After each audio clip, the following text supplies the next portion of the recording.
Hello મિત્રો, કેમ છો બધા? મજામાં? આજે ખાલી નવરો બેઠો હતો તો એમ થયું કે આજે એક વ્લોગ બનાવી નાખું. બેસિકલી જેમને આ ચેનલ ઉપર વિઝિટ કરેલી છે એમને હિન્દીમાં તો વ્લોગ જોયા જ હે, પણ હવે આપણે નહીં હિન્દીમાં નહીં ગુજરાતીમાં આપણી માતૃભાષામાં વ્લોગ બનાવવા હે. એટલે શરૂઆત કરી છે મેં આજથી.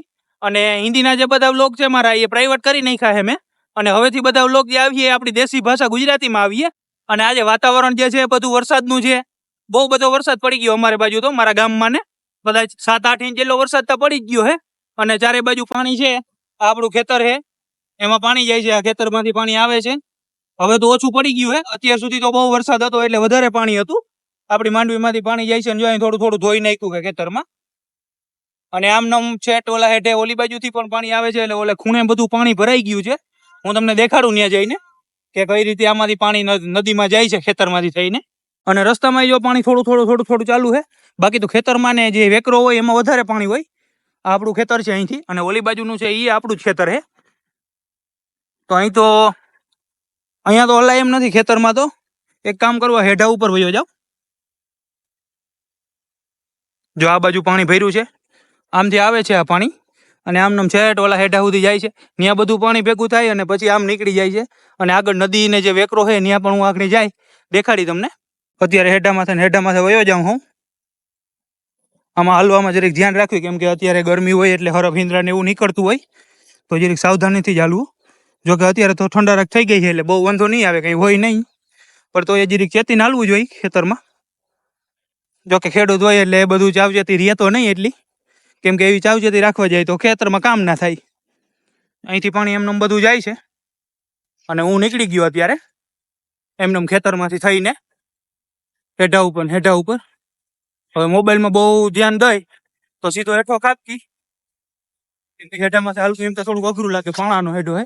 ઓલો ધૂળનો ને મોટો હેઠો હોય તો વાંધો ના આવે, પણ મોટો હેઠો રાખીએ તો આપણે બધું વાવવું ક્યાં, એટલે ઝીણકો હેઠો રાખ્યો આપણે.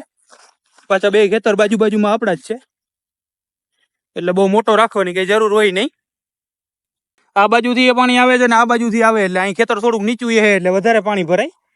અહીંયા ગાડીઓ છે ત્યાંથી નીકળી જાય પાણી બધું, આ બાજુ વયું જાય. અત્યારે તો ઘણું ઓછું પડી ગયું, બહુ વાંધો નથી. જો કદાચ આગળ જાવ તો ગોઠણ પાણી તો થઈ જાય, એટલું છે અહીંયા.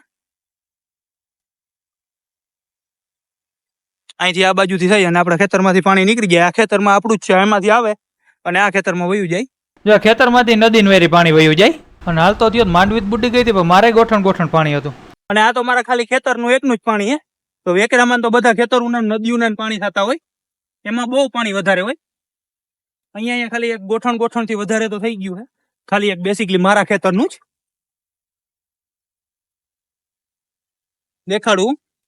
અને અહીંથી જે પાણી જાય છે એ વેકરામાં કનેક્ટ થઈ જાય છે. મારા ખેતરનું પાણી જે છે અહીંથી વેકરામાં વયું જાય છે. આ તો ખાલી એક મારા ખેતરનું પાણી છે, અને અહીંથી જે વેકરો આવે છે એમાં મારા ખેતરનું પાણી વયું જાય છે. વચ્ચે રસ્તો છે, અને અત્યારે તો બહુ પાણી જાય છે. એટલું પાણી તો ક્યારેય કદાચ આવ્યું નથી વેકરામાં. બહુ એટલે બહુ અતિશય પાણી છે. અને આ પાણી ઘણું નીચું હોય, સેલ આવે તઈ આ રસ્તાથી ઘણું બધું નીચું હોય. પણ આજ તો રસ્તાને આમ પૂગવું આવ્યું ઉપર, અને વાં અડધેથી તો પૂગી ગયું હે. જો અહીંયા આગળ છે,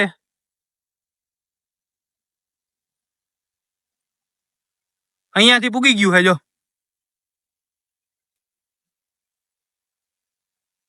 અહીંયાથી, અને જો આગળ જો વાંથી સાફ તરીને જાય છે. એટલે સેલ આવે ત્યારે એ ધ્યાન રાખવું, કેમ કે આમાં હરફિંદરા ના તે બહુ જનાવર બધા આવતા હોય તણાઈને, એટલે જરીક સાવચેતી રાખવી. એમાં જવાય જ નહીં. જો કે હું ઝૂમ કરીને તમને દેખાડું. અને વાં 2 વેકરાનું પાણી કનેક્ટ થાય.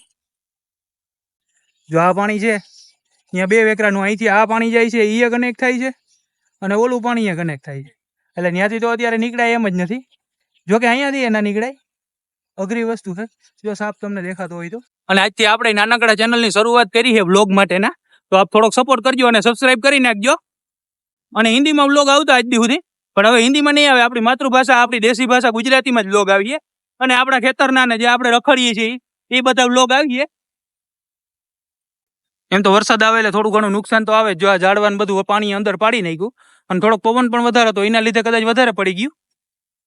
બાકી તો વધારે પૂરતું ફૂકેલા વૃક્ષો હોય એ વધારે પડી જાય પાણી આવે એટલે. અને આ રસ્તો જો ધોઈ નાખ્યો. આ બાજુ ઊંચો હે, એટલો ને એટલો આ બાજુ હતો પણ એ ધોવાઈ ગયો.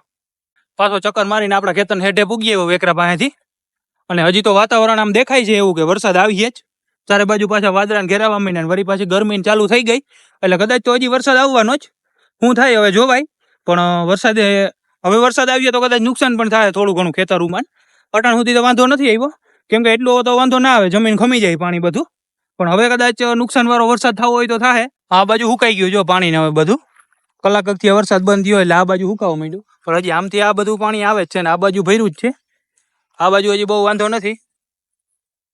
આ ભેહું ને બધાને મજા આવી ગઈ આજ નાવાની. ગાયને અંદર બાંધી હતી કેમ કે ગાયને વરસાદ ના ગમે.